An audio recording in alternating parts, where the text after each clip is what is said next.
You learned early that your feelings had nowhere to land. When parents were physically present but emotionally unavailable, children quickly sensed that their feelings did not have a safe place to land. You may have tried to share excitement, sadness, fear, or confusion, only to be met with distraction, dismissal, or silence. Over time, the nervous system learned that expressing emotion did not lead to connection. This was not rejection in obvious ways. It was absence in subtle moments. So you adapted. You stopped reaching outward and began containing everything inward. Emotional self-sufficiency became a survival strategy, not a choice. Mental health patterns often begin here, not because emotions were too intense, but because they were never received. What was missing was not love in words or actions. 2. Loneliness formed even though you were not alone.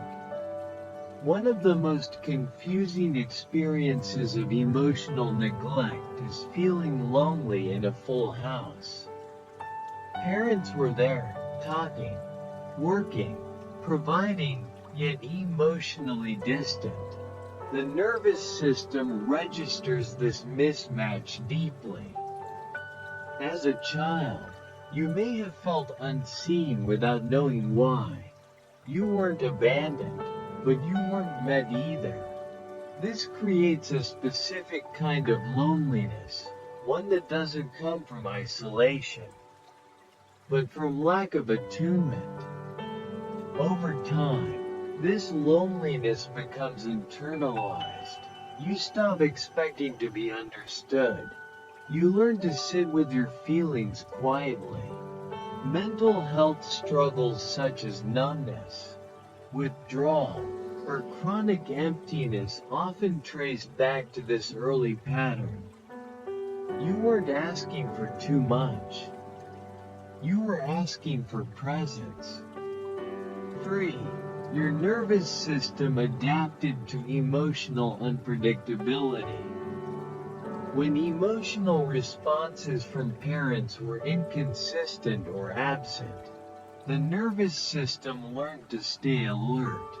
You may have become hyper-aware of mood shifts, tension, or silence in the home.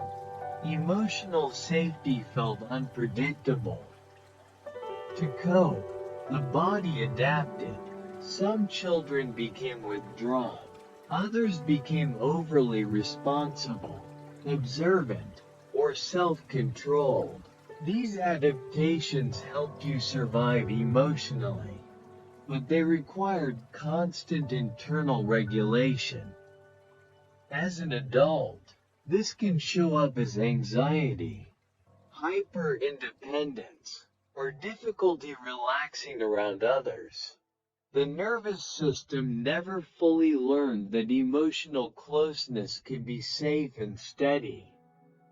What was left behind was not resilience alone, but a body trained to monitor rather than rest. 4. You learned to minimize your needs to maintain connection. Children are wired to maintain attachment at all costs.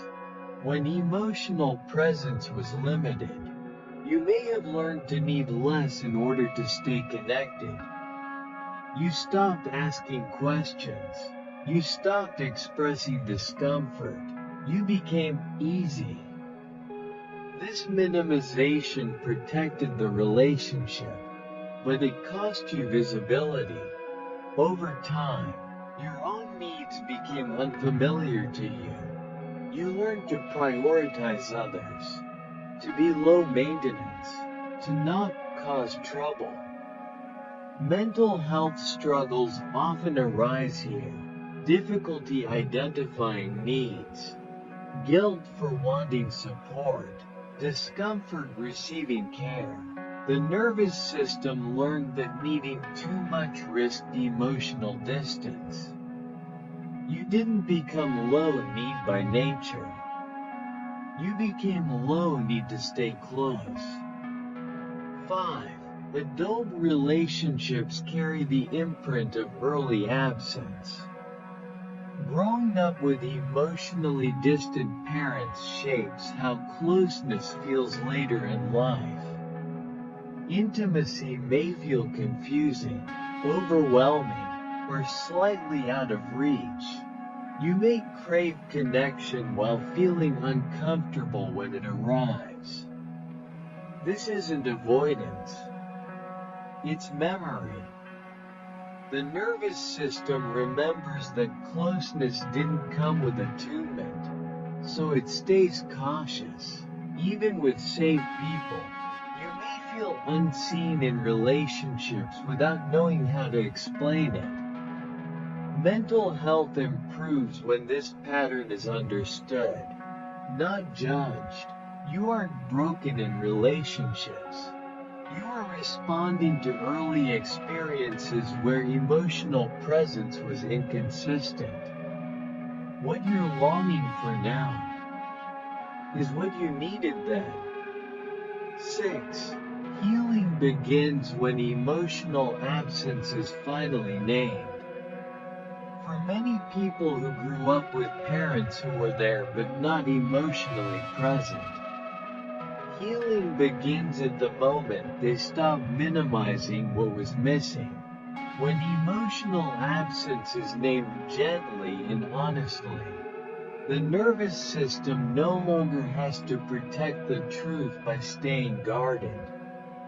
Confusion softens into understanding.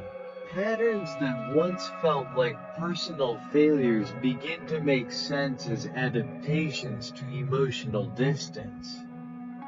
This recognition brings relief.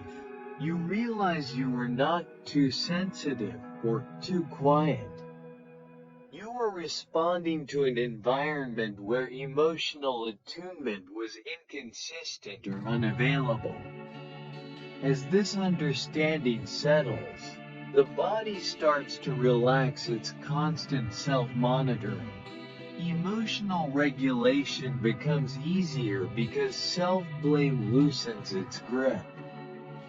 Healing does not require confrontation or accusation. It requires allowing yourself to acknowledge the loneliness you carried while still being physically accompanied. When that loneliness is validated, compassion replaces judgment, and self-trust slowly returns. You begin offering yourself the presence you needed, patience, warmth, and permission to feel.